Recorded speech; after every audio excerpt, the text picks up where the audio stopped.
본 방송에서 제공하는 투자 정보는 투자 판단에 대한 조언입니다. 방송에서 제공하는 주식의 가치, 가격 상승 및 가격 하락에 대해서는 방송사에서 보장하지 않습니다.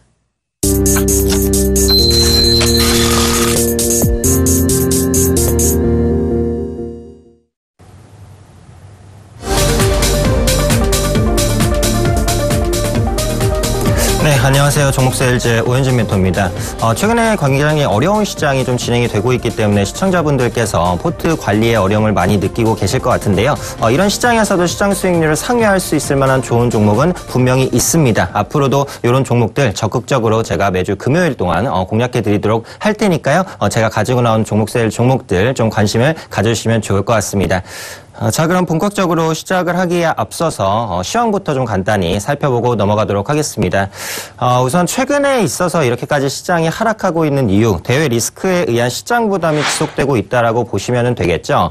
최근에 시장을 누르는 악재들 상당히 많습니다. 첫 번째로는 미국의 금리 인상이 있을 수 있겠고, 두 번째로는 중국 경기 둔화에 대한 우려, 그리고 최근에 불거지고 있는 대북 리스크까지 시장의 상단을 제한하는 요인들이 상당히 많습니다. 하지만 지금까지의 급락을 얘기할 만한 그렇게까지 압도적인 악재가 있냐? 그렇진 않거든요. 다만 시장이 이렇게까지 급락하고 있는 부분은 시장을 끌어올려줄 만한 호재는 사실상 하나도 보이고 있지 않다라는 부분입니다. 그래서 악재는 겹겹이 쌓여가는데 호재가 없다. 시장이 불안 심리를 느끼고 투자자들의 수급 이탈이 계속해서 나타나고 있죠. 그래서 최근에 올라가는 게 사실 금밖에 없다라고 할 수밖에 없을 정도로 안전자산에 대한 선호 심리가 그만큼 강하다라고 보시면 될 것 같아요. 그래서 앞으로도 주식시장이 오늘 바닥을 찍고 올라간다고 해서 그렇게 강한 V자 반등이 나오지는 않을 것 같습니다. 여전히 보수적인 대응 전략을 좀 유지를 해나가셔야 되지 않을까 판단을 하고 있고요.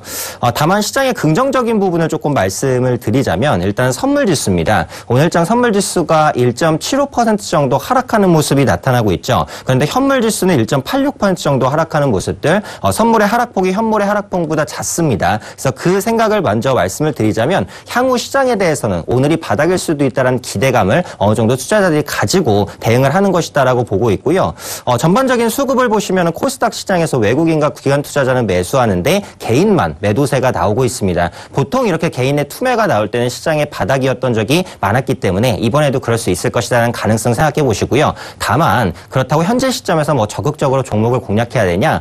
절대 그렇진 않습니다. 그래서 지금 포트폴리오를 가지고 계시지 않다면 적극적인 매수보다는 좀 관망을 하셔야 될 것 같고요. 종목을 보유하고 계신 투자자분들이라면 일단 보유를 하시면서 반등을 좀 기다려 볼 만한 그런 타이밍이다. 그렇게 생각을 하고 있고, 끝으로 이런 시장에서 이제 종목을 매수하실 땐 대형주에 대한 분할 매수 접근이 유리하다고 생각을 합니다. 특히 최근의 이슈 중에 하나가 원화 약세라고 할 수 있죠. 원화 약세에 따른 수혜를 그대로 받을 수 있는 IT 대형주나 자동차주에 대한 분할 매수. 특히 최근에 이제 하반기 실적의 가시성이 조금씩은 확보가 되고 있는 자동차주에 대한 분할 매수 접근은 유효한 전략이다라고 생각을 하고 있기 때문에 그 부분 참고해 주시면 될 것 같습니다.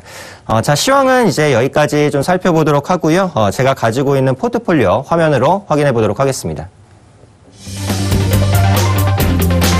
네, 6월 9일 날 추천했던 스카이라이프 수익폭이 많이 줄었죠. 최근 시장 하락 때문에 수익률 4.1% 정도 유지하고 있고요. 6월 24일 추천했던 이제 LG U 플러스 21.8%로 보유하고 있는 포트 중에서는 가장 높은 수익률 유지하고 있습니다. 다음으로 7월 8일에 편입했던 이마트, 국내 대형 마트 1등 주자죠. 3.8% 정도 수익률 역시 시장 하락에 상승폭을 많이 줄여낸 모습이고요. 최근에 편입했던 이제 제일기획 같은 경우는 약간 아쉽지만 손절가를 터치하면서 포트에서 제외된 모습입니다. 네, 그래서 먼저 말씀드렸던 종목 스카이라이프부터 종목 점검해드리도록 하겠습니다. 사실 스카이라이프는 개별적인 종목에 악재가 있는 건 아니에요. 그런데 최근에 시장이 이제 코스피도 그렇고 코스닥도 그렇고 너무 급하게 이제 꺾이다 보니까 좋은 종목이든 나쁜 종목이든 같이 밀린 경향이 있습니다. 그래서 스카이라이프도 특별한 악재가 없었음에도 고가 대비해서는 20% 정도 거의 급락한 모습이다라고 보시면 되겠고요. 길게 보자면은 이제 UHD 방송 시작의 최대 수혜주로 볼 수 있고 그런 모멘텀이 제가 볼 땐 아직 시작도 안 됐어요. 하반기 시점에서 가시화가 될 것이다라고 보여지기 때문에 장기적인 성장 모멘텀은 충분하다라고 봅니다. 지금 기술적인 부분을 살펴보자면 하락 후에 양봉을 띄어내고 있는 부분이 아주 중요한 매물대를 딱 밟고 있는 상황입니다. 그래서 지금까지도 이제 스카이라이프를 보유하고 계시다면 오늘에서의 매도는 전혀 의미가 없습니다. 그리고 이 부분의 매물대만 지지하게 됐을 때는 재차 전 고점까지는 못 가더라도 적어도 22,000원 정도까지의 반등은 기대해 볼 수 있기 때문에 홀딩 관점으로 말씀드리도록 하겠습니다. 두 번째 LG U+ 보도록 하겠습니다. 최근에 통신주 중에서는 굉장히 강한 모습을 보였던 종목 중에 하나죠. 그리고 최근 시장이 흔들리면서 오히려 통신주라든지 이제 유틸리티 이런 경기 방어주가 경기 민감주 대비해서는 분명하게 선방하는 모습을 보여주고 있었기 때문에 LG U+도 역시 상대적인 강세를 보여주고 있다라고 보시면 됩니다. 지금 추세를 보시면 저점을 한 번도 이탈하지 않고 계속해서 올라가는 모습이 나타나고 있어요. 그렇다는 말은 지금 상황에서는 매도할 이유가 전혀 없다라는 말이죠. 현재 높은 수익률을 구가하고 있고 일단 전고점 12,500원 상승 돌파 시에는 추가적인 상승도 유지할 수 있고요. 현재 저는 통신주를 전체적으로 긍정적으로 봅니다. 그런데 그중에서도 LG U+는 2분기에 실적 서프라이즈가 나오기도 했고 3분기, 4분기까지도 가장 좋은 실적을 낼 것으로 통신 3사 중에서는 단연 꼽을 수 있는 종목이기 때문에 여전히 홀딩 관점으로 말씀드리도록 하겠습니다. 네, 다음 이마트 보도록 하겠습니다. 최근에 있어서 이제 이마트가 그래도 비교적 견조한 모습을 보였었던 것은 마트 부분의 역성장 부분이 해소가 됐다라는 거예요. 아직까지는 국내 소비자 투자 심리가 그렇게까지 살아나고 있다, 활성화되고 있다 말씀드리긴 어렵습니다. 하지만 작년에 세월호 사태 등으로 인해서 최악의 구간은 지났다라고 생각을 하고 있고요. 앞으로는 소비 심리가 점차 플러스로 전환되는 모습이 나타날 것 같습니다. 특히 이마트 같은 경우에는 최근에 모바일과 온라인 부분의 매출까지 가세하면서 오프라인의 그런 수익성 저하를 어느 정도 만회해주는 모습까지 나타나고 있기 때문에 장기적인 매력 있는 종목이다 보고 있고요. LG U+와 마찬가지로 지금 상승 추세는 아직까지 깨지 않고 올라가는 모습이에요. 그래서 추세를 타고 있는 종목, 특히 최근과 같은 급락장에서도 오늘장엔 물론 2%대 밀리긴 했지만 견조하게 버텨주는 모습을 보여주고 있기 때문에 홀딩 관점으로 말씀드리도록 하겠습니다. 네, 끝으로 제일기획 보도록 하겠습니다. 안타깝게도 이제 손절가를 터치를 한 종목입니다. 이게 광고업황 같은 경우에 작년에 사실 굉장히 안 좋았어요. 보통 경기가 어렵게 되면 기업들이 광고비를 먼저 줄이려고 하는 성향을 보여주기 때문이죠. 그렇기 때문에 이제 제일기획 같은 경우 실적 개선은 올해부터 가시화가 된다라고 보시면 됩니다. 그런데 역시 종목적인 문제라기보단 시장 전체의 이제 투자 심리가 악화되면서 제일기획에서도 투자 심리가 이제 어긋나는 부분, 수급이 빠져나가는 모습이 나타났기 때문에 지속적인 하락을 보였다라고 생각을 하고요. 만약에 지금까지 보유를 하고 계시다면 일단 오늘 가격 지지대를 밟고 있는 가격대입니다. 그래서 지금 가격대는 매도가 크게 의미가 없을 것 같아요. 반등하게 되면 19,000원까지도 노려볼 수 있기 때문에 보유하고 계시다면 보유 관점을 말씀드리고요. 일단 매도하신 분들은 신규 진입보다는 공식적으로는 이제 매도 처리가 됐기 때문에 오늘 종목을 좀 주목을 해주시면 좋을 것 같습니다. 네, 본방송에서 제공하는 정보는 투자 판단에 대한 조언일 뿐 해당 주식의 가치와 수익률을 보장하지는 않습니다. 이 부분 투자에 참고해 주시면 좋을 것 같습니다. 네, 자, 다음으로 이제 오늘 종목 화면으로 살펴보도록 하겠습니다. 네, 오늘 제가 가지고 나온 종목은 신한지주입니다.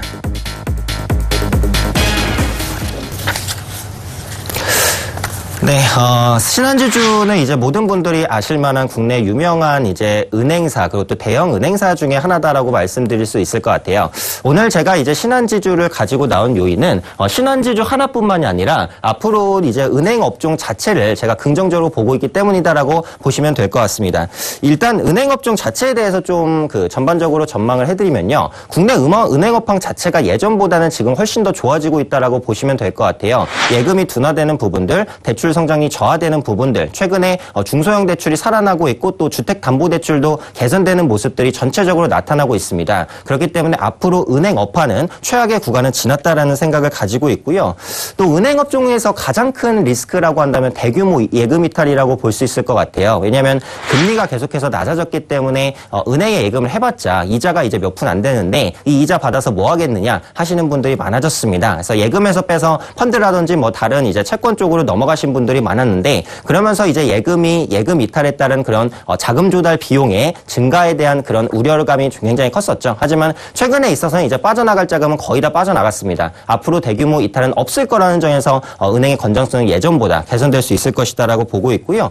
무엇보다도 국내 기준금리 추가 인하 가능성은 제한적이라고 봅니다. 그동안 금리 인하에 따른 악영향을 가장 많이 받는 업종이 은행과 보험업종이라고 보시면 될 것 같고 그중에 은행업종이 단연 금리 인하의 피해주다라고 볼 수 있는데 국내 기준금리 1.5%까지 떨어진 상황에서 미국의 기준금리 인상에 대한 우려감이 커지는 상황에서 기준금리를 현 시점에서 더 이상 내리긴 어렵습니다. 그런 관점에서 은행주는 이제 바닥을 찍고 올라갈 때가 된 것이 아니냐 이렇게 판단을 하고 있고요.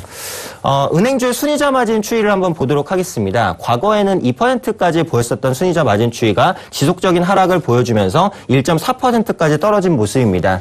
기준금리가 낮아지기 때문에 예금금리를 낮추더라도 대출금리를 함께 낮춰야 되죠. 그래서 그런 부분들이 은행의 순이자 마진을 어렵게 했다라고 보시면 되는데 그렇다면 앞으로 이 순이자 마진이 V자 반등을 보여줄 것이냐? 그렇진 않을 겁니다. 하지만 현재 이 수준에서 더 이상 악화되진 않고 옆으로 횡보하는 모습 정도는 보일 거라는 거죠. 그렇다면 그동안 은행주의 주가를 하락시켰던 요인 자체가 대부분 해소된다. 순이자 마진이 크게 반등하진 못하더라도 더 이상 급락하는 일은 없을 것이다라는 관점에서 은행주의 가장 큰 우려감 하나는 줄어든 것이 아니냐 이렇게 판단을 하고 있습니다. 네, 다음 표를 보시면요. 고정 이하 여신 비율 추이가 하락하고 있다라는 부분인데 이 고정 이하 여신 비율에 대해서 설명을 간단히 좀 드리도록 하겠습니다. 연체 기간이 3개월 이상인 부실 채권이라고 보시면 될 것 같거든요. 은행의 이 신용 등급은 5단계로 분류가 됩니다. 첫 번째는 정상, 그다음에 요주의, 그다음에 고정, 추정 손실, 회수 의문 5단계로 구분이 되는데 고정 이하의 여신 비율이라는 것은 회수 의문과 고정, 추정 손실 이 세 가지를 포함해서 말하거든요. 한마디로 부실 채권 비중이 얼마만큼 되냐라는 겁니다. 당연히 낮으면 낮을수록 좋겠죠. 근데 과거에 이제 2013년에는 부실 채권 비중이 1.6%에 육박했습니다. 하지만 최근엔 계속해서 떨어지더니 부실 채권 비중이 1%대까지 하락한 모습이죠. 그만큼 이전보다 은행 업황의 건전성이 개선되었다라고 보시면 될 것 같고요. 다만 이제 대우조선해양에 대한 익스포저에 대한 부담이 있습니다. 지금 신한지주가 가지고 있는 익스포저가 4,270억 정도가 되거든요. 그래서 그런 부분들의 부담은 분명히 있지만 이것은 신한지주뿐만이 아니라 모든 은행주에 공통적으로 나타나는 현상이라고 보시면 될 것 같고요. 국내 4대 은행 중에서는 신한지주의 익스포저가 가장 낮기 때문에 은행주 중에서 건전성은 단연 최고다라고 말씀드릴 수 있을 것 같습니다. 네, 그 다음에 이제 대출 부분별 대출 증가율 추이를 한번 살펴보도록 하겠습니다. 최근에 있어서 이제 대출이 약간 꺾이기는 했죠. 하지만 전체적으로는 대출이 2013년 7월 바닥을 치고 회복되는 모습이 전체적으로 나타나고 있습니다. 대출은 이제 은행업계가 가장 적극적으로, 가장 본격적으로 수익을 확보하는 수단이다라고 보시면 될 것 같아요. 최근에 정부의 이제 부동산 담보대출 효과 확대에 따라서 대출이 늘어나는 모습들이 나타나고 있기 때문에 앞으로 이 대출 추이는 지속적으로 완만한 성장을 보여줄 가능성이 높습니다. 그만큼 예전에 비해서 은행의 수익성이 개선될 가능성이 계속해서 높아지고 있는 것이다 라고 보시면 될 것 같습니다. 네, 다음으로 은행과 비은행 부분 이익기여도 추이를 한번 살펴보도록 하겠습니다. 신한지주는 말 그대로 지주사입니다. 신한은행이 아니거든요. 물론 신한은행이 지주사에서 가장 큰 이제 수익을 담당하고 있기는 하지만 지주사기 때문에 가지고 있는 자회사들에 따라서 그런 총 이익의 합이 지주사의 이익이 된다라고 보시면 될 것 같습니다. 그래서 그때까지는 이제 신한지주의 대부분의 이익을 은행 부분이 차지를 하고 있었어요. 근데 최근에 있어서 이 비은행 부분의 이익이 높아지고 있다는 거죠. 비율을 보시면 비은행 부분의 이익이 원래는 이제 37.5%였다가 최근에 42.9%까지 크게 확대된 모습을 확인하실 수 있을 것 같습니다. 그래서 신한지주가 가지고 있는 비은행 부분을 한번 살펴보면 첫 번째로는 이제 신한캐피탈, 그다음에 신한금융투자, 신한카드 등을 말씀드릴 수 있을 것 같은데요. 이 세 가지의 이제 자회사가 모두 다 수익성 개선을 보여주고 있다는 거죠. 특히 신한카드 같은 경우에는 이제 국내 카드 점유율 시장 1위를 차지하고 있습니다. 아마 개인 투자분들께서도 신한카드 쓰시는 분 굉장히 많으실 것 같은데요. 최근에 카드 소비가 회복되는 모습을 전반적으로 보여주고 있는 부분. 증권주 같은 경우에는 2분기에 상당한 호실적을 거뒀다라고 보시면 될 것 같아요. 그리고 3분기나 4분기에는 사실 수익성이 다소 위축되기는 하겠습니다만 증권주도 최악의 관점은 넘어섰다는 점에서 앞으로 견조한 실적 개선이 기대가 되고요. 끝으로 이제 기업금융 같은 부분도 회복이 되고 있습니다. 특히 신한캐피탈이 진행하고 있는 기업을 대상으로 한 대출 회복세 지속적으로 진행이 되고 있기 때문에 신한 신한은행의 견조한 실적에 더해서 지금 말씀드리는 신한금융투자, 신한카드 등의 실적이 더해지는 모습, 앞으로 신한지주의 실적 안정성은 계속해서 증가할 가능성이 높다, 이렇게 판단을 하고 있고요. 네, 다음으로 실적 추이를 한번 보도록 하겠습니다. 매출액과 영업이익, 당기순이익인데요. 은행주는 사실 그동안 이익을 엄청 잘 봤냐, 그렇지는 않아요. 하지만 이익의 안정성이 상당히 크다라는 측면에서 접근을 하시면 될 것 같고요. 매출액 같은 경우 19조 원 수준을 2012년에 기록을 했습니다. 근데 2015년 최근에 와서는 24조 원 수준까지 매출액을 증가시키는 모습이고요. 영업이익 같은 경우 2012년보다는 분명히 악화가 됐어요. 하지만 2013년이나 2014년에 비해서 2015년은 분명히 완만하게 회복되는 모습을 보여주고 있다라고 보시면 되겠고, 당기순이익 역시도 2조 2천억 수준에서 형성이 되어 있습니다. 지금 보여드리는 이제 신한지주의 매출 추이인데 4대 은행사의 재무제표를 모두 보시면 아시겠지만 신한지주의 이익이 그동안 가장 견조했다라고 보시면 될 것 같아요. 그리고 앞으로도 이런 견조한 이익 개선 추이, 앞서 말씀드린 대로 은행과 비은행 부분이 모두 점진적인 개선을 보여주면서 전체적인 신한지주의 실적을 견인할 것으로 보여주고 있기 때문에 이 부분 체크를 해보시면 좋을 것 같습니다. 네, 마지막 표를 보시도록 할 텐데요. 신한지주의 포워드 PBR 추이입니다. 포워드는 앞으로 예상되는 PBR 추이다라고 보시면 될 것 같은데, 지금 PBR 수준이 여기까지 떨어져 있어요. 지금 수치로 보시면 이제 0.5배 수준에서 이제 형성이 되어 있는데, 이 PBR 수준은 과거 서브프라임 모기지 사태가 벌어졌을 때 수준의 PBR 수준입니다.